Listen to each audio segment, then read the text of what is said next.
Olá, seja bem-vinda, bem-vindo ao canal Angeline. Hoje vamos falar sobre as escolas de samba e a religiosidade. Quem conversa conosco é o professor de História e o carnavalesco Sidney França. E antes de começar a nossa conversa, eu te faço aquele convite. Se você ainda não é inscrito, faça sua inscrição aqui no canal Angeline, compartilhe o vídeo, colabore para disseminar cada vez mais a cultura do encontro e a cultura da paz.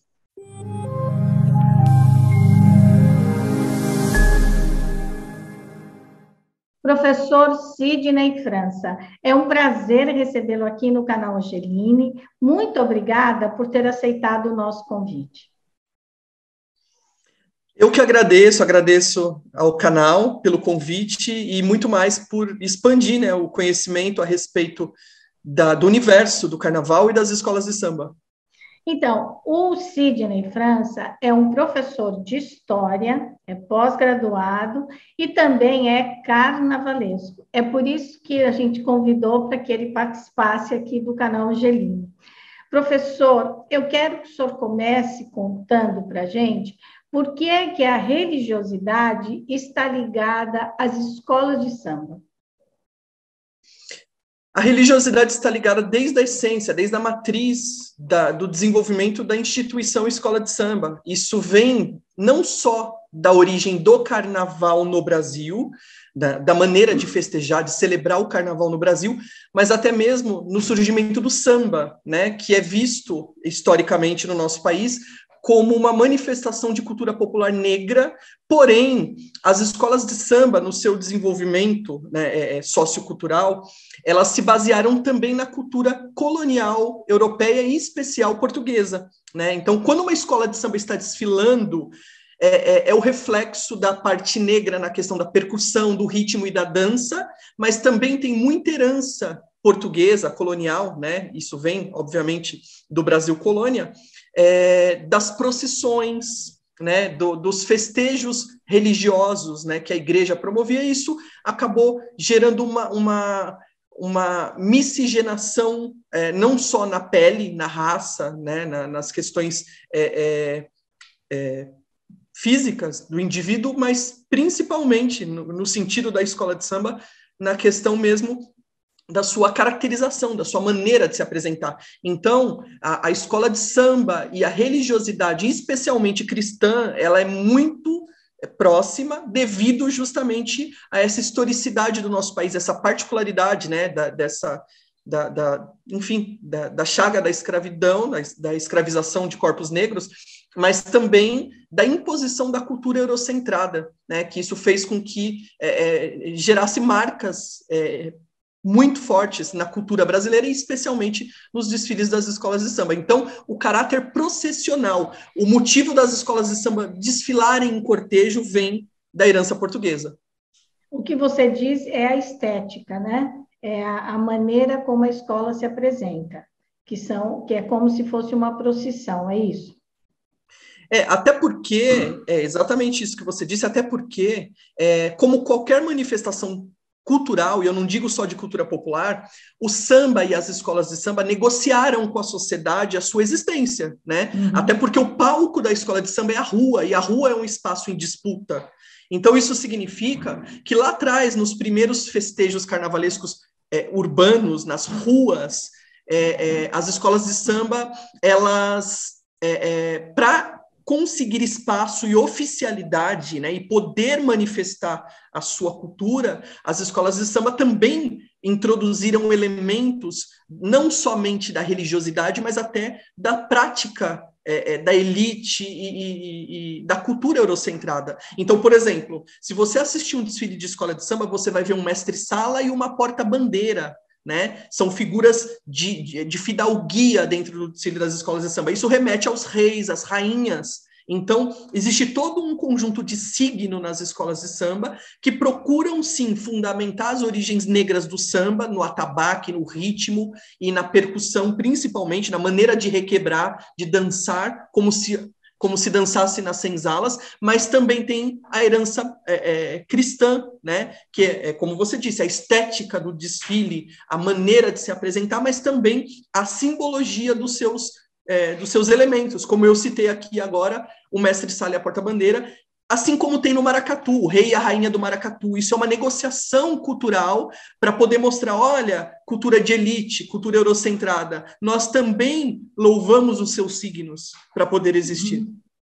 Porque a gente vê também que algumas escolas de samba, né, tipo como foi com Joãozinho 30, outros carnavalescos, negociaram inclusive com a própria Igreja Católica, né, para poder colocar um símbolo cristão, né, não dentro do carnaval. Eu acho que Joãozinho 30, ele negociou com Dom Eugênio Salles, o bispo do Rio de Janeiro, não foi isso? Que esse bispo era totalmente contra colocar qualquer elemento considerado religioso no desfile da escola de samba.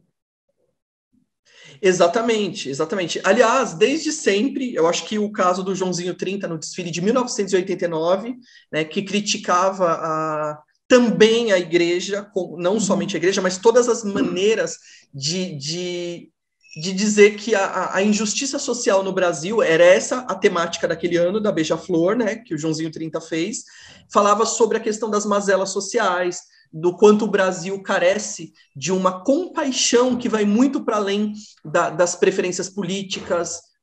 Quando eu falo política, é da política partidária, a política praticada oficialmente pela classe política, mas também pelos chefes religiosos que precisavam deixar de lado seus valores, seus dogmas muito arraigados e olhar para o próximo com compaixão. Era essa a temática. E ele buscou a igreja para uma negociação, não foi muito feliz essa aproximação, tanto que foi proibido o Cristo Redentor, né, que naquele dia chamaram de Cristo Mendigo, né, já que cobriram de saco para não apresentar a figura, mas ficou subentendido com aquela faixa que se eternizou, né, uma faixa que dizia, mesmo proibido, olhar por nós.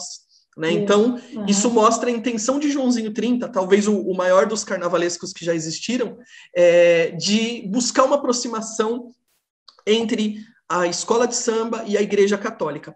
Vale observar dentro dessa temática que, para a sociedade em geral, a escola de samba ela é vista, obviamente, isso não deixa de ser uma verdade, como um elemento simplesmente de carnaval, e o carnaval é um manifesto, é um festejo pagão, né? Então isso acaba gerando alguns atritos, né? Que é compreensível também, a gente tem que olhar todo o fundamento do cristianismo que em algum momento conflita com esses festejos chamados de festejos da carne. Só que, especialmente de 30 anos para cá, tá? A escola de samba ela deixou de ser um elemento de celebração pura e simplesmente e passou a ser um veículo de aculturamento, né? De aculturação e de educação para a sociedade. Então, as escolas de samba andam fortemente negando alguns símbolos pagãos, como, por exemplo, a nudez. Você não vê mais hoje, no carnaval contemporâneo, do qual eu faço parte,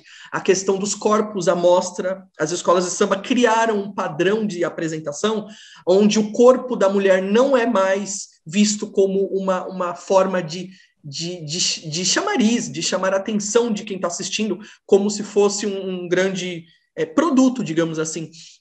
Então, a sociedade moderna... Há alguma exceção aí com as rainhas da bateria, não é? Elas vão com o corpo bem à mostra, né? Sim, mas não como antes. Quando eu falo corpo à mostra, inclusive já aconteceu nos desfiles de escola de samba das décadas de 1980 e 1990, de vir com a genitália à mostra, inclusive. Tá. Né? Hoje isso não existe mais, é proibido. Então, que tinha aquele tapa-sexo, né? Isso, exatamente. Isso hoje é proibido, tá? Uma escola de samba que apresentar uma mulher nesses trages, ela é penalizada, para você ver como também a escola de samba, ela tem que negociar com a sociedade. Quando ela viu que ela estava sendo marginalizada por algumas escolhas, alguns hábitos de sempre, ela também procurou se adequar a essa sociedade, aos anseios, às visões dessa sociedade. Então, quando você fala em rainhas de bateria, elas usam pouca roupa, mas não usam nenhuma roupa como já foi um dia. entendeu? Então, existe hoje um certo critério nesse elemento de corpo à mostra, especialmente da mulher, que acaba vulgarizando e passa uma imagem um tanto quanto distorcida. Então, voltando à questão da Igreja Católica e das escolas de samba, é muito interessante também notar que isso também vem sendo reconstruído, especialmente agora dos anos 2000 para cá. Um exemplo muito forte é o meu trabalho, tá? No ano de 2017, quando a Igreja Católica no Brasil celebrou 300 anos da aparição da imagem de Nossa Senhora Aparecida, eu fui o carnavalesco da Escola de Samba Unidos de Vila Maria, que teve autorização da igreja, da Cúria Metropolitana de São Paulo, para levar para o Sambódromo do AMB o enredo sobre os 300 anos da padroeira do Brasil. Então, eu particularmente vivi muito próximo à liderança da Igreja Católica em São Paulo, né, que é a Arquidiocese de São Paulo, e eu entendi exatamente como a igreja vê o carnaval e o porquê desse atrito, porque eu vivi isso muito intimamente. Aliás, em 2017 foi o primeiro desfile de escola de samba no Brasil com o apoio oficial da Igreja Católica. E eu lembro que todos os desenhos que eu fazia, eu submetia a Cúria Metropolitana de São Paulo, na figura da Arquidiocese, para que eles aprovassem. Olha, isso pode, isso não pode, isso vai escandalizar a comunidade cristã brasileira. Então, obviamente, isso era um tratado entre a escola de samba e a igreja. Então, eu prontamente recorria às necessidades da igreja. Então, por exemplo, eles fizeram 3 pedidos a mim, que naquele desfile não houvesse nenhum tipo de sincretismo religioso, não associasse a figura de Nossa Senhora Aparecida a nenhuma outra entidade de qualquer outra religião, porque nós sabemos que a Umbanda e o Candomblé associam santos católicos a orixás. Isso foi pedido que não houvesse nesse desfile, e eu respeitei, até porque a ideia era realmente ter uma parceria muito amigável, muito frutífera com a Igreja Católica, então não houve sincretismo. Foi pedido que não houvesse mulheres nem com pouca roupa, não era nem nua ou seminua. Era... Então todas as mulheres, inclusive a rainha da bateria, desfilou com um macacão, tá? Com um macacão todo cravejado de pedra, brilhando, mas sem pele à mostra, sem o corpo à mostra. Isso também foi atendido. E por último, a igreja pediu que não houvesse nenhuma manifestação de cunho político, esportivo, ou qualquer tipo de... Por exemplo, né, essas faixas, fora presidente da República, fora governador, que não houvesse o uso da imagem da santa em nenhum momento para fins de manifestação de cunho político, esportivo, enfim, que não houvesse o uso daquela imagem para outra conotação que não exaltar a figura da padroeira do Brasil. E assim foi. Então, inclusive, foi pontuado como o primeiro desfile de carnaval entre uma escola de samba e a igreja, e foi com total acompanhamento. Tudo que nós fazíamos, seja no papel, seja tirar do papel e transformar em realidade, era submetido à análise da Cúria, e houve um carnaval muito bonito, e aquilo marcou. Então, isso entrou como o primeiro desfile das escolas de samba, com uma parceria entre a igreja e uma escola de samba.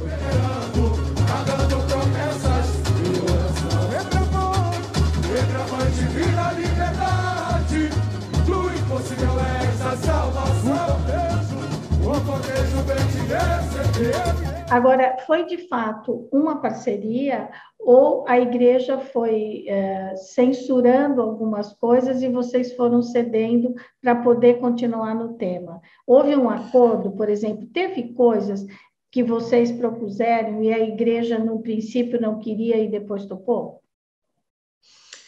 Sim, houve isso que você disse em todos os aspectos. Então, primeiro, é preciso dimensionar essa parceria no sentido de que, antes da escola lançar esse tema para a comunidade em geral, houve o acordo com a igreja. Então, as regras estavam pré-estabelecidas. Não significa que a escola estava agindo e a igreja censurando. Isso não houve, isso não aconteceu. Então, tudo partiu de um acordo prévio, onde a igreja colocou suas condições e a escola aceitou. Essas 3 condições que eu citei: o sincretismo, nada de corpo à mostra e nada de uso político da imagem. Então, isso foi uma condição prévia. A partir do momento que a escola de samba estava ciente das condições, isso não é um cerceamento, isso é cumprir com um acordo prévio, né, previamente estabelecido. E aí, conforme você comentou, aconteceu sim. Então, por exemplo, a igreja achava que era meio complicado usar o símbolo da cruz, né, a cruz, que é um elemento fundamental para o cristão, usar isso aleatoriamente. E aí, quando eu comecei a mostrar as primeiras fantasias que tinham cruzes, algumas na cabeça, outras no peito, remetendo a um crucifixo, a igreja gostou e falou, não, isso tá bacana. A gente achou num primeiro momento que isso poderia soar ofensivo, um pouco inapropriado, mas a gente está vendo que está tudo muito respeitoso, então façam sim. Então, houve também isso da igreja olhar com sensibilidade e aprovar de uma maneira muito consciente aquilo que estava sendo feito. E você vê isso como uma evolução na conversa entre o religioso e a escola de samba? Porque o carnaval, na verdade, ele vem de uma festa pagana. A Igreja Católica é que se apropria do carnaval que já existia. Né? Então, e aí começa essa história. O carnaval, em geral, é uma época que se come muito, bebe muito, porque depois você vai ter 40 dias de quaresma, jejum, abstinência de carne, de bebida, para quem é católico. Então, o carnaval, ele existiu antes da Igreja Católica, ele já existia.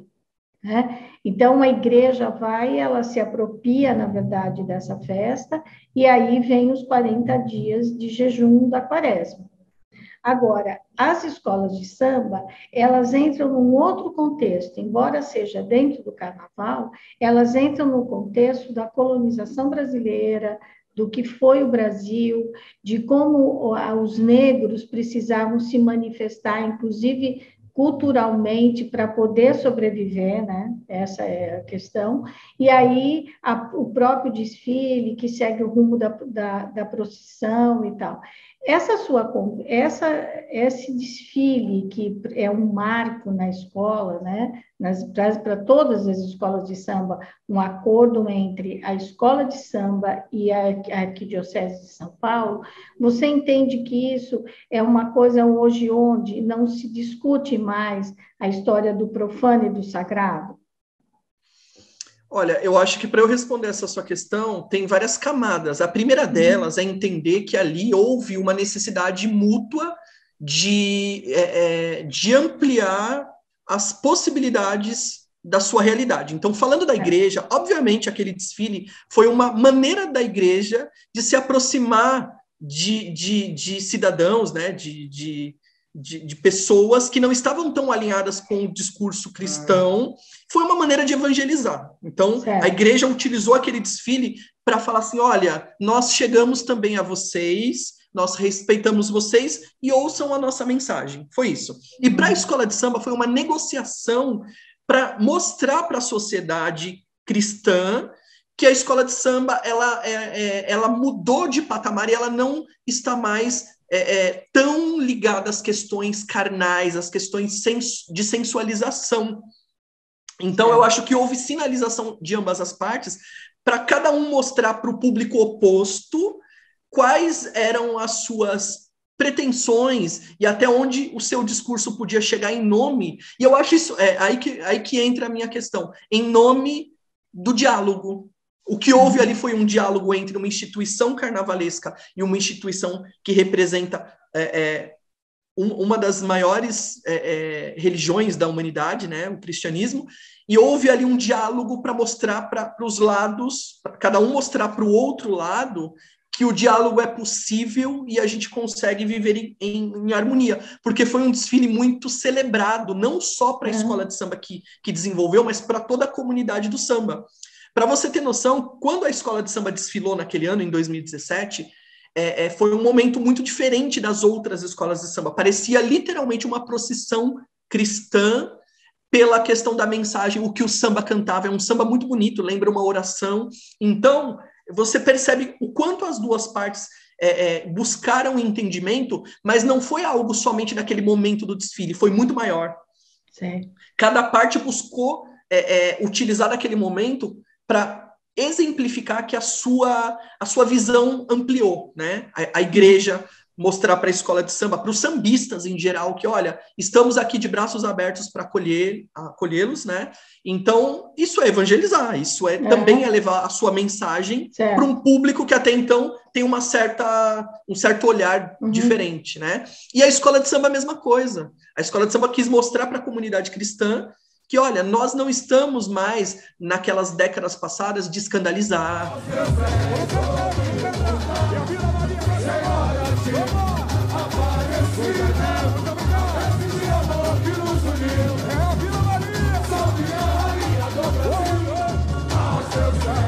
Então, aí mostra pontualmente o que eu disse atrás, que a escola de samba ela não é mais uma questão só de celebração. Eu chego até a dizer a você aqui nesse canal que se a escola de samba hoje dissociar do carnaval, falar, olha, desfile de escola de samba não é mais carnaval, vai acontecer em junho, no mês 6, e não tem mais a intenção de celebrar a carne, não é mais o carnaval, é apenas um cortejo de apresentação cultural, artístico, isso ainda é verdadeiro. Isso ainda é verdadeiro. É preciso dissociar carnaval, como acontece na Bahia, em Pernambuco, o frevo, o maracatu, os axés lá da Bahia, os filhos de Gandhi, das escolas de samba nesse momento. Por quê? Todas representam o carnaval de uma maneira geral, mas cada uma de uma maneira, dentro de uma construção. E a construção das escolas de samba é cada vez mais levada para mensagem e menos para festejar, menos para celebrar. Hoje, onde acontece desfile de escola de samba, principalmente nos eixos de Rio e São Paulo, até mesmo o sambista, quando o sambista fala, não, eu quero extravasar, ele não pode ir mais para uma escola de samba, porque a escola de samba virou regra, virou regulamento, tira uma nota, tudo perde ponto, passa na televisão em horário nobre. Então a escola de samba hoje ela se apresenta como uma manifestação cultural, é como ir a uma peça de teatro. Não é mais uma questão de, que bagunça, que alegria, não é mais isso. Não é. Houve uma transformação na estrutura que festejar não é mais tanto sinônimo dos desfiles das escolas de samba. Isso é muito concreto o que eu estou dizendo. Agora, essa parceria, vamos dizer assim, que a escola fez com o catolicismo, né, porque Nossa Senhora faz parte do cristianismo, mas do ramo católico, não é? Ela aproveitou esse desfile, ela evangeliza de um lado, cada um se mostra e conversa. Começa aí um diálogo que talvez, acho que foi a primeira vez, eu nunca tinha ouvido falar sobre um acordo desse tipo, né? E você, como carnavalesco, já pensou em fazer isso com outras religiões? Aliás, por exemplo, assim, o candomblé, ou o candomblé, a Umbanda, isso não é necessário, porque essas religiões de matrizes africanas, elas aparecem com muita assiduidade nos enredos das escolas, não é? Olha, o encontro da religiosidade com a escola de samba, ele é desde sempre, né? Como eu disse lá agora na primeira questão que nós debatemos, a religiosidade está dentro do conceito do que é um desfile de escola de samba, né? A questão processional, a questão quando nos terreiros de candomblé louvam os orixás, tocam-se atabaques, e isso foi parar nos desfiles das escolas de samba, as baterias, os tambores, quando tocam nos desfiles de escola de samba, é uma herança da religiosidade negra. Então, a escola de samba exala a religiosidade na sua forma e conteúdo também, na mensagem, na maneira de apresentar, mas também no que falar, no que discursar.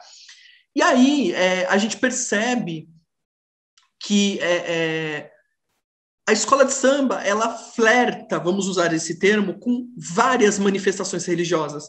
Na vertente negra, a questão da Umbanda, do Candomblé, dos tambores de mina, da quimbanda, da feitiçaria, enfim, de qualquer vertente de herança negra, tá?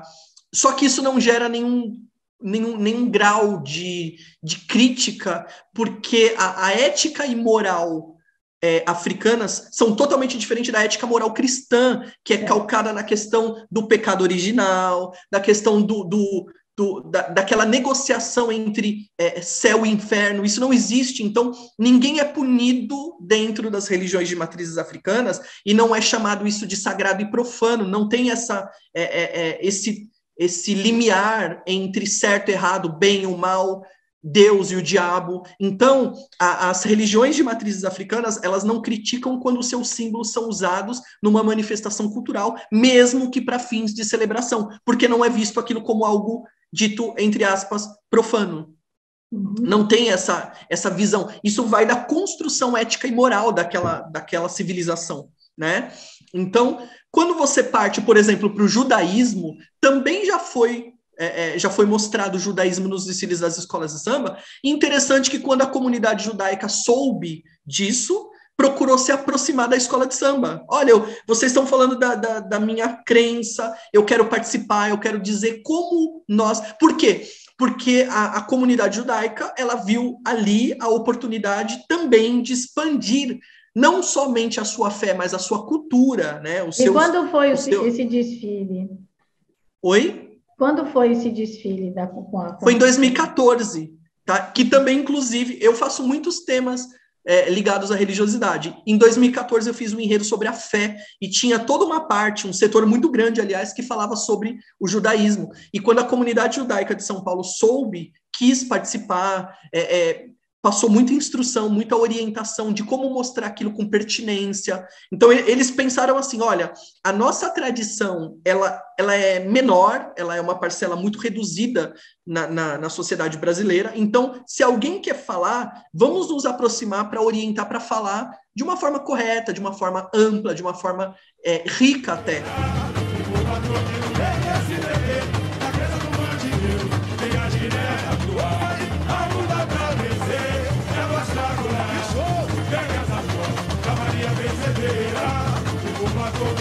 Bem legal, então, isso, né? E essa participação da religião judaica, ela aconteceu com uma negociação, como foi com a Igreja Católica, ou eles se associaram a vocês e foram aceitando aquilo que você foi criando como carnavalesco? Foi um pouco das duas coisas. Primeiro, eu submeti a eles os desenhos dos carros alegóricos, das fantasias, e eles iam dizendo, olha, o menorá pode ser colocado aqui nesse local porque é sagrado, está naquele local, ao centro e não numa lateral, entendeu? Eles então, foram orientando. Foi mais uma orientação do que uma parceria, digamos assim. Foi mais... eu também, de coração aberto, coloquei tudo à consulta, até porque eu também queria mostrar tudo de uma forma muito pertinente. Eu não queria incorrer em nenhum erro, nenhum equívoco. E assim é com todas as religiões. Quando eu preciso falar sobre a tradição do candomblé, eu procuro babalorixás e eu falo, olha, qual é a maneira correta de citar determinado orixá? Como que eu ilustro estético-visualmente determinada questão? Isso é muito comum no carnaval. O carnavalesco ele se apoia em figuras que têm domínio daquele signo, para que aquele signo chegue com correção no carnaval. Isso é muito comum. E não somente na religiosidade, em todos os campos. Agora, o carnavalesco, né, só para que o nosso público aqui entenda, ele funciona mais ou menos, não sei se é certo eu falar isso, mas como um técnico de futebol. Hoje você está numa escola, amanhã você pode estar em outra, né? Eu queria que você me explicasse o que para um enredo da escola de samba, o que rola primeiro? O tema e depois vem o samba-enredo, ou vem o samba-enredo, depois o tema, e o carnavalesco espera o samba-enredo ficar pronto para ele criar, ou ele é que cria o tema, e depois do tema é que se criam todas as outras coisas? A construção de um desfile de escola de samba é sempre primeiro o tema, que nós chamamos de enredo, tá? Uhum. Então, o carnavalesco, né, que é um profissional que ele é contratado por uma escola de samba para desenvolver aquele desfile, né? É um acordo, é uma contratação. Ele define juntamente, em consenso com a diretoria da escola, qual é o tema, qual é o enredo do próximo carnaval. E depois que foi definido o enredo, nós vamos falar sobre Nossa Senhora Aparecida. o carnavalesco ele tem que desenvolver uma sinopse, um texto, né? Esse texto ele discorre sobre qual é a intenção, o que quer ser dito sobre esse tema, o que a escola pretende com isso. E a partir dessa sinopse do carnavalesco, então no caso eu escrevo essa sinopse, não tem um parâmetro, eu posso fazer 15 laudas, uma lauda, eu posso fazer como eu quiser, tá? Isso não tem uma regra. Desse material, desse documento, os compositores da escola de samba compõem a música, o samba. Então, quer dizer, primeiro vem o enredo, a matriz, a história, e do enredo vem o samba enredo. O samba vai musicar aquilo que a escola pretende contar no seu próximo desfile de carnaval. Então, mas daí, quando faz o samba enredo, já tem as alas, por exemplo, ou depois essa criação das alas, ela vai sendo feita conforme já tem o samba e o carnavalesco vai pensando, ou ele já faz como se fosse um roteiro. Quando vai dizer o samba enredo é esse, ele já diz, vai ter uma ala disso, é isso? Exatamente, tem um roteiro. Então, olha só, existe uma ordem, né? Primeiro a gente define o tema, o enredo. Do enredo eu faço a sinopse, né? Eu faço o texto que apresenta esse enredo. Certo. E essa sinopse é utilizada pelos compositores para compor os seus sambas. Paralelo, enquanto os compositores estão fazendo os seus sambas, né? Compondo os sambas, porque vai ter um concurso para definir qual é o melhor samba. Enquanto os compositores estão compondo seus sambas para o concurso, o carnavalesco começa o desenho das fantasias. Então, tudo acontece paralelamente. Lá na frente, mais adiante, quando os desenhos estiverem prontos, eles têm que bater com a música. Então, aquilo que eu canto tem que retratar aquilo que eu vejo. Eu acho que essa é uma das maiores... vou usar um termo bastante amplo. Uma das maiores magias de um desfile de escola de samba é isso. Você fala, nossa, que incrível! Eu cantei uma música e eu tô vendo aquilo que bate com a música. É porque o carnavalesco provoca essa sinergia. Ele já sabe que ele vai desenhar uma fantasia que obrigatoriamente vai estar na letra do samba que as pessoas cantam. Então, por exemplo, voltando à questão de Nossa Senhora Aparecida, né? Que o manto e a coroa foram oferecidos pela princesa Isabel, a sua primeira grande devota. Então vai ter um carro alegórico, vai ter uma fantasia da princesa Isabel ofertando o manto azul e a coroa para a padroeira do Brasil. Então, tudo isso estava na sinopse. Então, o compositor sabe que ele precisa pôr na música que quem deu o manto e a coroa de presente para Nossa Senhora foi a princesa Isabel, e ao mesmo tempo o carnavalesco já sabe que ele vai criar uma fantasia de princesa Isabel. Então, não é ocasional, não é um acidente. O carnavalesco, ele está lá para isso, para poder criar um espetáculo onde o que se canta e o que se vê são síncronos, né? Se encontram, convergem. Essa escola que o tema foi fé na vida, né? Você falou de várias religiões. Quais foram essas religiões? Olha, primeiro, eu lembro muito bem que eu comecei o desfile, o primeiro setor, a entrada da escola, a entrada do desfile, falava muito sobre isso que eu expliquei a você hoje aqui, da história da religião no surgimento das escolas de samba, o porquê que o desfile de uma escola de samba tem o seu caráter processional, enfim. Então, começou justificando historicamente por que a escola de samba e a religiosidade são tão próximas. Já começou daí, inclusive. Né? Comparando uma escola de samba, um desfile de escola de samba a um cortejo, a uma procissão. Tá. Depois, no segundo momento, eu mostrei as 5 religiões monoteístas, né, mais praticadas no mundo. Então, por quê? Porque eu precisava condensar num momento do desfile o porquê da religiosidade, os dogmas, né, das grandes religiões monoteístas. Então, aí eu fui no cristianismo, eu fui no judaísmo, né, o budismo, enfim. Eu discorri, né, o islamismo, inclusive. Então, eu discorri sobre essas religiões monoteístas. Elas foram o tema central desse momento, do segundo momento do desfile. Depois que eu falei disso, eu caí na religiosidade brasileira, que é muito sincretizada. E aí eu falei sobre como o Brasil, isso com a questão da chaga da escravização de negros, isso pela chegada da fé cristã com o colonizador, e especialmente o português, E isso também pela questão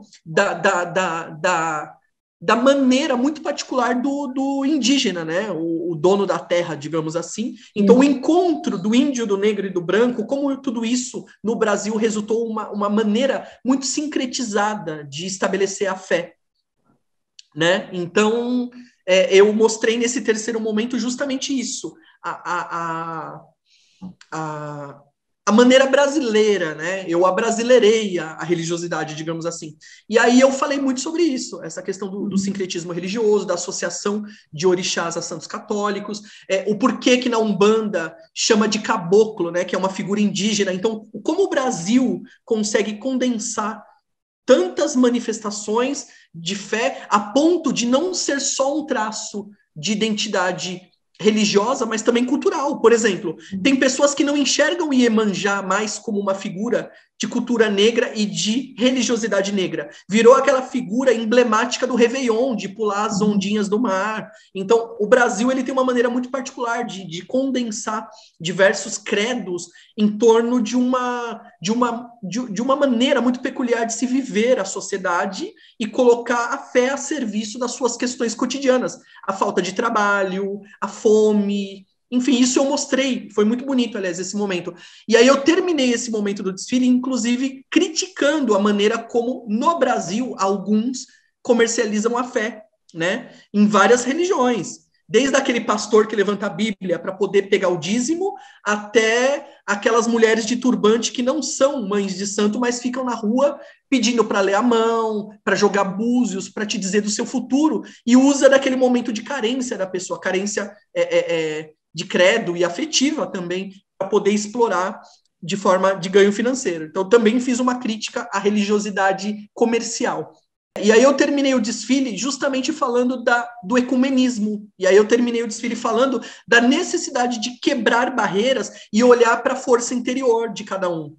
E era um carro, inclusive era um dos carros mais bonitos. O último carro alegórico era uma figura de uma mulher que ela vinha na posição da flor de lótus, né, de pernas cruzadas e as mãos abertas. Isso remetia diretamente à figura oriental, mas ao mesmo tempo toda a feição dela era indígena, com o rosto pintado de tribal indígena, mostrando que no Brasil a fé ela se mistura de tal maneira que você tem que despir desse olhar do seu dogma, da sua crença, para olhar o outro com empatia, com humanidade. E esse carro falava sobre o ecumenismo, o carro falava sobre a força interior. Eu lembro que eu coloquei um letreiro escrito Deus, 4 letras, e baixavam o D e o S e ficava eu, né? Então, o centro de Deus é eu, Deus está em mim, né? Deus é aquela figura que a religião me ensinou a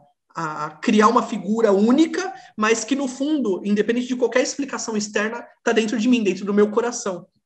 Então, o último carro tinha um letreiro, Deus, e durante o desfile, o D e o S caíam e ficava só o E e o U, eu. Deus é eu, sabe? Então, era a minha maneira, lógico. Ali tinha muito de mim também, tinha muito da minha... Porque não tem jeito.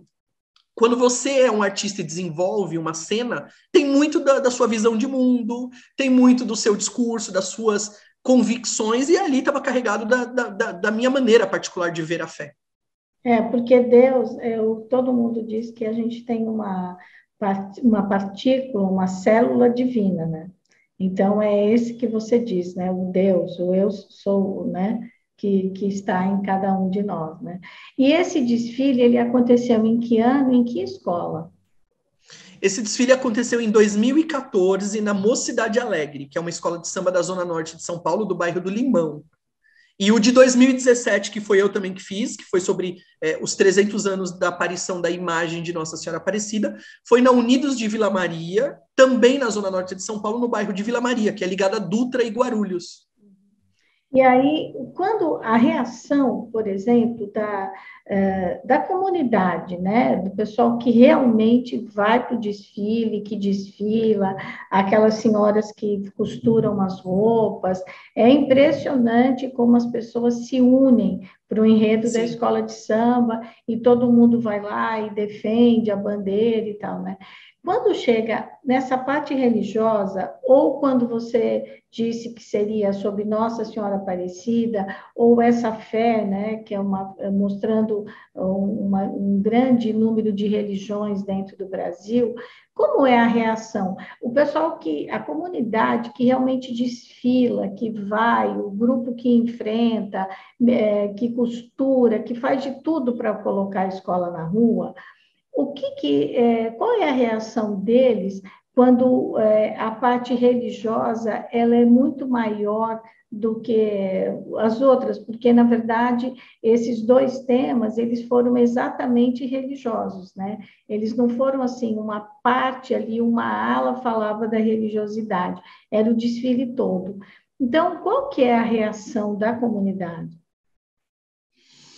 Olha, é assim, é interessante notar como quando uma escola de samba vai lançar o seu próximo enredo, o seu próximo tema para o próximo carnaval, isso é carregado de expectativa pela comunidade da escola, pelas pessoas da escola. E é interessante notar também que os enredos sobre religião, né, os enredos religiosos, eles costumam ser mais bem acolhidos, porque as pessoas enxergam a escola de samba também como um local de acolhimento.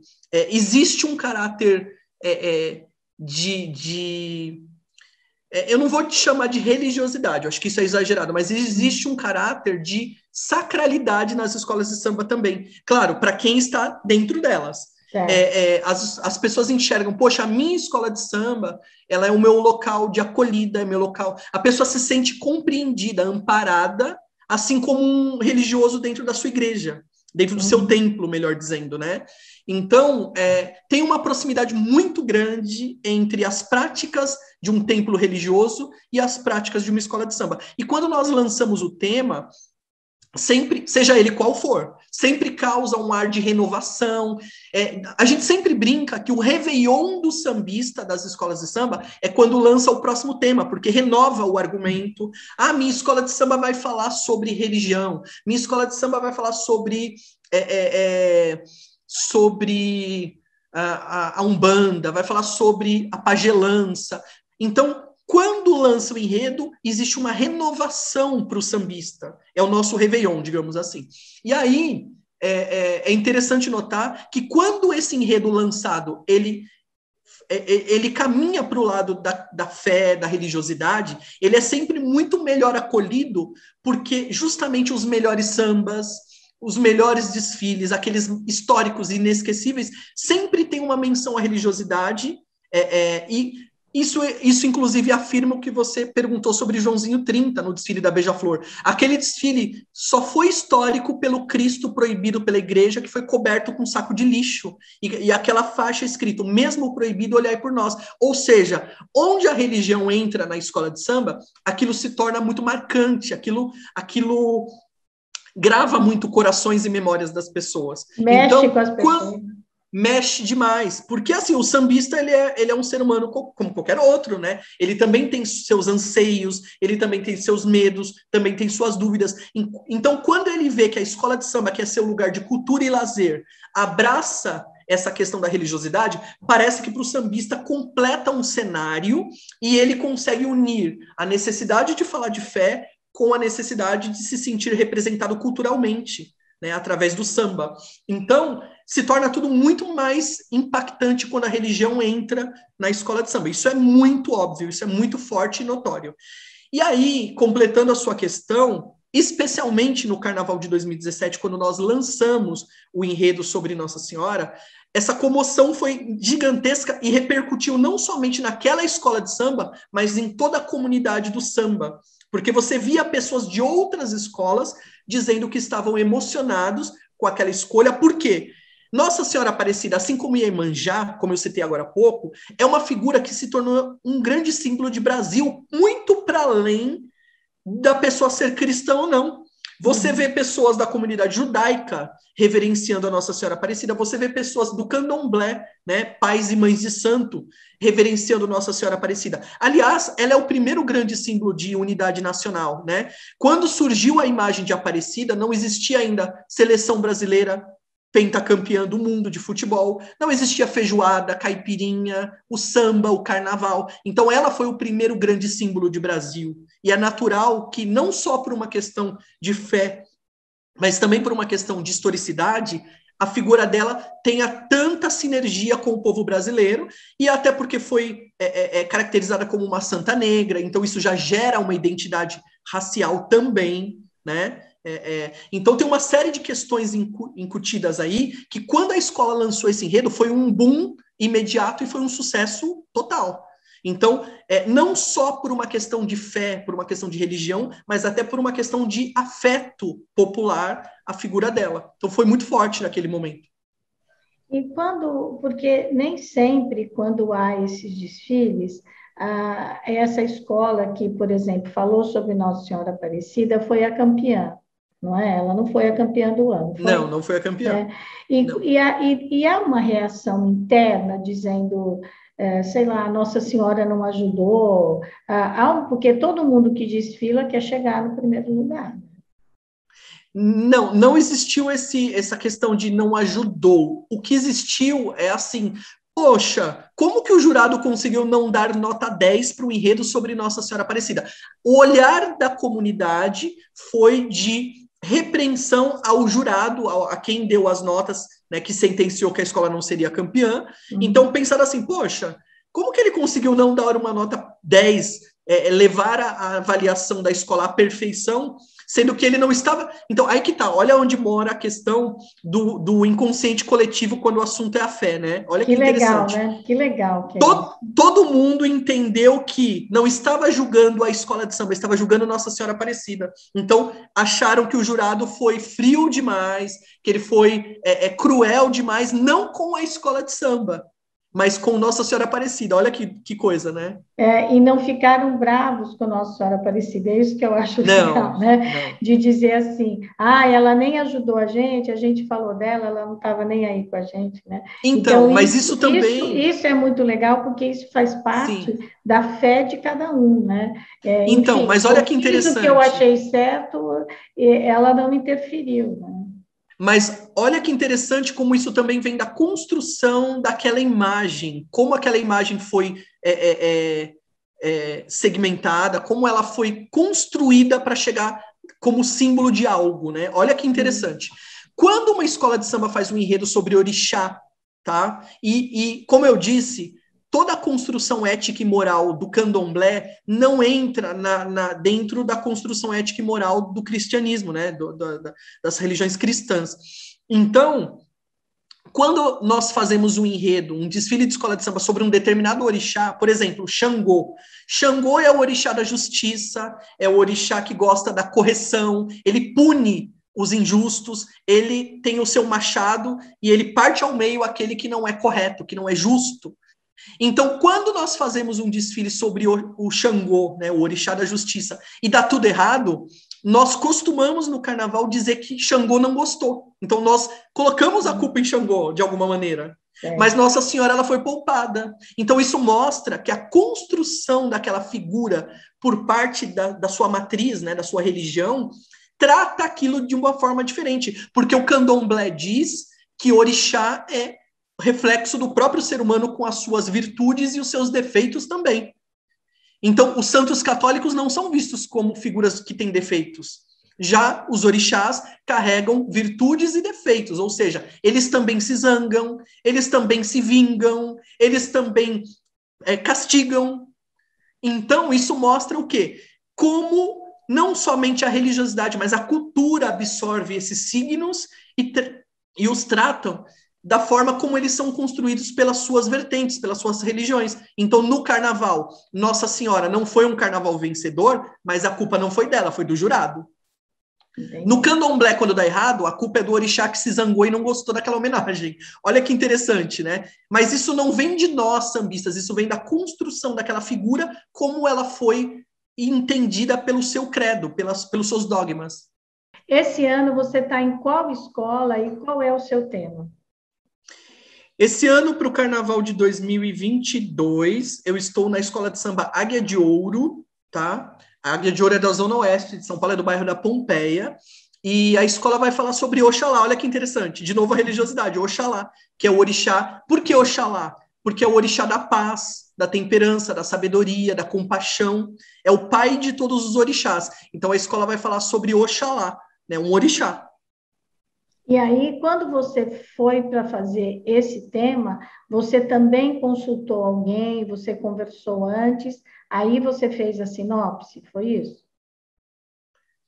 Isso, exatamente. Foi dentro dessa lógica, dessa construção. E Foi sim, aí, exatamente. Quando a escola definiu um enredo que seria Oxalá, eu busquei um babalorixá, que inclusive é uma pessoa muito próxima a mim há muitos anos, desde a adolescência. É uma pessoa que, assim como eu parti para a missão do carnaval, da cultura, me formei em história, ele foi para a religião. Então, nós somos amigos de infância e ele me ajudou na construção. E depois de todas as orientações dele, eu construí a sinopse, eu fiz o texto. agora, quando você reúne, por exemplo, a direção da escola e vocês começam a falar sobre o tema, você é um professor de história, um excelente professor, não é? Você, quando vai conversar com essas pessoas, você também dá praticamente uma aula de história. Você conta quem é o Xalá, mas não só para a direção, mas para quem vai fazer samba enredo.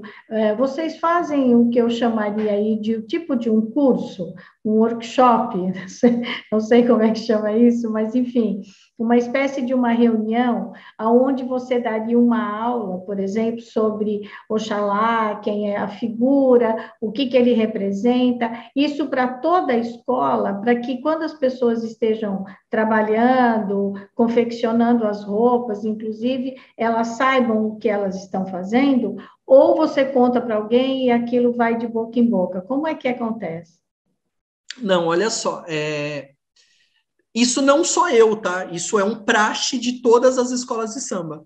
Assim que o carnavalesco termina de escrever a sinopse, que ele já fez as pesquisas, ele já buscou se respaldar em especialistas daquele assunto, Uhum. ele faz a sinopse, e depois da sinopse nós temos um evento nas escolas de samba chamada de explanação do enredo. A Ah, explanação do enredo é um momento muito importante, que é quando o carnavalesco ele conta para quem quiser. As portas estão abertas, não é só a diretoria. Então está a diretoria, tem as senhoras baianas, tem a velha guarda, tem as crianças. É um momento muito bonito, aliás, é um momento de muita comunhão. É quando o carnavalesco ele fica à frente de todos, né? E ele começa a discursar sobre aquele enredo, o que ele pretende contar daquele enredo.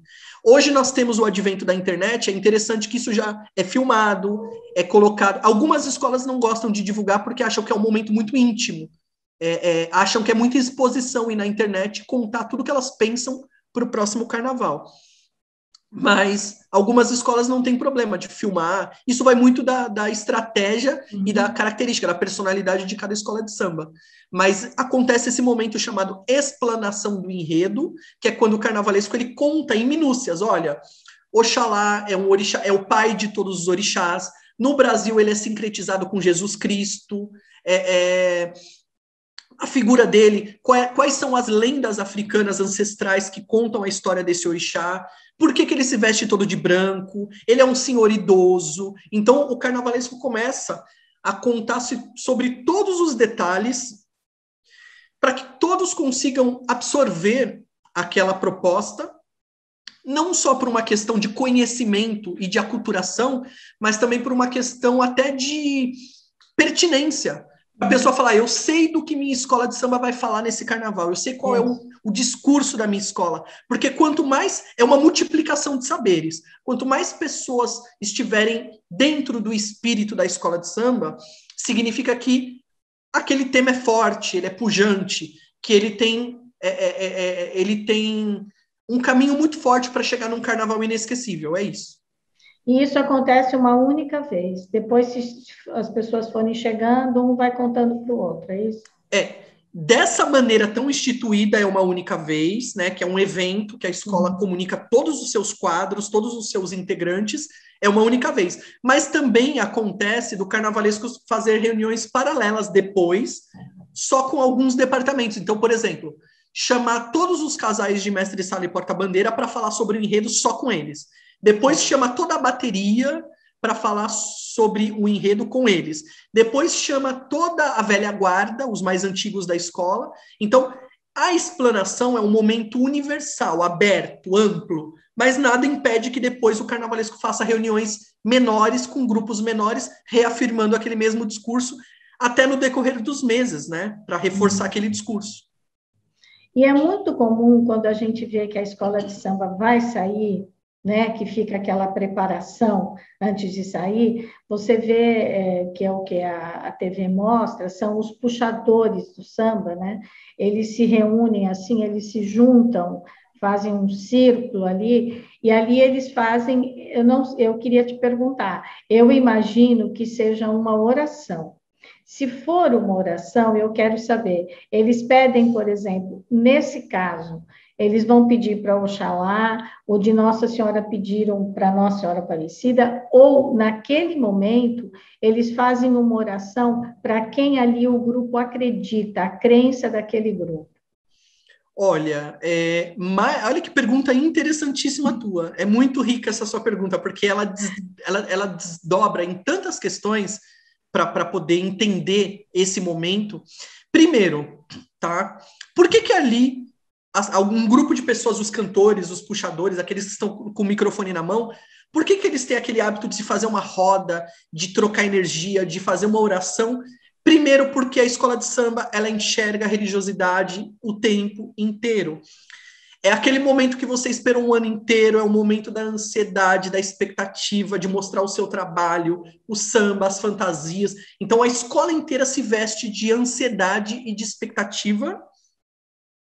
E, óbvio, o ser humano ele tem esse hábito de puxar os seus credos em momentos, não só momentos difíceis, de angústia e de dificuldade, mas também momentos de euforia, de ansiedade. É assim, acredito que os jogadores de futebol na final do campeonato, eu também assim na imaginei. Olimpíada, é assim quando, por exemplo, um alpinista chega no cume de uma montanha tão sonhada, aquilo representa desafio. Acho que essa é a palavra. Sempre que o ser humano se vê desafiado, ele apela para o divino, ele apela para o sagrado, ele apela para o elevado, né? Para aquilo que está além do que os olhos enxergam.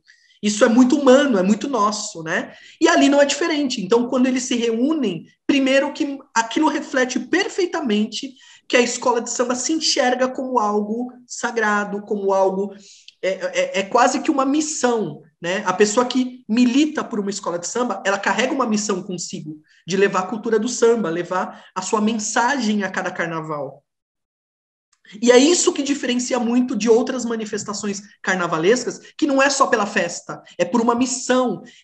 Por exemplo, a Unidos de Vila Maria, escola de samba da Zona Norte, que eu fiz o desfile de Aparecida. Aquela escola, ela faz um trabalho social gigantesco ali na Zona Norte, naquele canto, junto com Guarulhos, junto com o bairro da Vila Maria. Então, quer dizer, a escola não é só festa, ela também arrecada donativos, ela oferece cestas básicas, tem dentistas para as crianças o ano inteiro, dentro da quadra da escola de samba.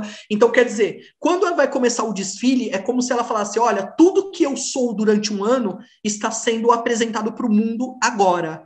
Então, é um momento de euforia, é um momento de ansiedade, e ali todo mundo está naquela energia. Então, isso explica que a escola de samba também tem um caráter religioso, afetivo e de identidade muito forte, tá? Isso é uma primeira camada a se exaltar. Segundo, o que eles rezam, tá? E quando eu uso o termo rezar, é porque literalmente, invariavelmente, todos os cantores de todas as escolas, sabe o que eles fazem? O Pai Nosso. Mostra o quanto o cristianismo, ele sobrepõe pela colonização do Brasil, outras religiões. Então, quer dizer, naquele momento, o enredo era Nossa Senhora, mas ninguém vai clamar Nossa Senhora. O enredo é a Foché de Oxalá, né, o Oxalá que eu vou fazer esse ano, mas no dia ninguém vai fazer uma ladainha para Oxalá, uma cantiga para o Orixá. É todo mundo no Pai Nosso. Por quê? Porque se tornou universal, porque se tornou aquela maneira média do brasileiro professar a sua fé. Então, olha que interessante notar que naquele momento não é o enredo da escola, naquele momento não é a fé particular de cada um, é aquilo que representa todos, então todos fazem um Pai Nosso antes de entrar no desfile. Nossa, muito interessante mesmo, né? E porque você tem razão, é uma oração praticamente universal, né? É para o cristianismo, mas o mundo inteiro, quando fala no Pai Nosso, sabe Sim, que oração é essa, né? Muito, sim. muito interessante. Nossa, olha, Sidney, é uma delícia te ouvir. Como é bom quando a gente pode ouvir pessoas assim que têm conhecimento, que têm entusiasmo, né? Que está ali, que coloca a mão na massa. Nossa, muito legal. Estou amando essa nossa conversa. E eu quero saber de você o seguinte: o ano passado não teve desfile de escola de samba, né? Por conta da pandemia. O que, que as escolas fizeram algumas coisas internas ou realmente não se reuniu por conta da pandemia? Não, não se reuniram. As escolas respeitaram muito a questão do isolamento, a questão de não incentivar aglomeração. Então, as escolas de samba só voltaram a ter atividades coletivas, né, que reunissem muitas pessoas a partir de novembro de 2021. Então, foi um carnaval que realmente as escolas de samba não celebraram, não se encontraram, não houve nem gestos simbólicos. Simplesmente passou. Passou como uma data realmente vazia, preservando as indicações dos órgãos, né, de saúde. Ai, professor, olha, é uma delícia aqui te ouvir, eu fico encantada, né? Como é bom quem tem conhecimento, sabedoria, coloca a mão na massa, isso é muito bom. Eu gostaria de te perguntar se você acha que para essa nossa conversa tem alguma coisa importante que eu não te perguntei, que você julga necessário falar aqui. Olha, eu encerro a nossa conversa agradecendo muito a oportunidade de falar sobre o encontro da cultura das escolas de samba com a religiosidade. Eu acho que isso é um traço muito rico e muito importante até para poder mostrar a quem não conhece as escolas de samba, como elas funcionam, o que elas defendem, né? Então eu agradeço demais essa oportunidade. E como última mensagem, digamos assim, né, algo que de repente a gente não abordou, mas que eu acho importante dizer, a minha visão como artista de carnaval, como um professor de história, de dizer aqui, utilizar o teu canal com muito respeito para dizer da minha convicção que nós só vamos melhorar o Brasil e o mundo quando nós deixarmos as nossas convicções pessoais serem utilizadas a serviço do diálogo para o bem comum. Nós precisamos de uma sociedade mais empática, em que as pessoas tenham mais lugar de ouvir e não só de falar. Né? Então, eu acredito que quando as pessoas deixarem de olhar o outro como algo nocivo, o outro com a sua opinião, suas convicções como algo a se criticar, a se condenar, as coisas ficarão melhores, porque o outro é humano, o outro sente, no outro também dói, né? Então, quando a gente olhar para o outro com amor, com igualdade, independente da sua religião, independente da sua cultura, você pode não gostar do carnaval e das escolas de samba, mas quem está ali defendendo é um ser humano como você. Então, quando houver mais amor e empatia, nós vamos consertar esse mundo que anda tão carente, né, de irmandade, desse sentimento de irmandade e fraternidade. É isso. De amor e respeito. É isso. Olha, eu te agradeço muito e quero contar aqui uma particularidade do professor que eu fiquei também muito encantada. Ele é um professor com pós-graduação, é uma pessoa que tem uma cultura geral enorme e dá aula no ensino fundamental e no ensino médio. Eu achei isso o máximo. Nós precisamos de pessoas como esse professor que também pensa na base da educação. Olha, muito legal essa sua atitude de vida, né? Porque isso é uma escolha que você fez na vida, né? Muito, muito obrigada. E agradeço o Dalton Ferreira, meu amigo jornalista, que também é amigo do Sidney, que indicou para a gente essa entrevista. Eu liguei para o Dalton mexe muito com carnaval há muitos anos, trabalha com carnaval, um jornalista, e eu falei, Dalton, quem você me indica? Ele, na hora, disse: eu tenho um cara legal e vou te passar. E passou o contato do Sidney. Então, muito obrigada, Dalton. Eu agradeço também a você que está aqui nos ouvindo pelo Spotify ou nos assistindo pelo YouTube. Se você considera esse conteúdo relevante, compartilhe esse vídeo, fale do espaço do canal Angeline para a sua família e para os seus amigos e colabore para disseminar cada vez mais a cultura do encontro e a cultura da paz. Até a próxima quinta-feira. Professor, te desejo um desfile maravilhoso em 2022 e muito, muito obrigada por essa nossa conversa. Obrigada. Obrigado.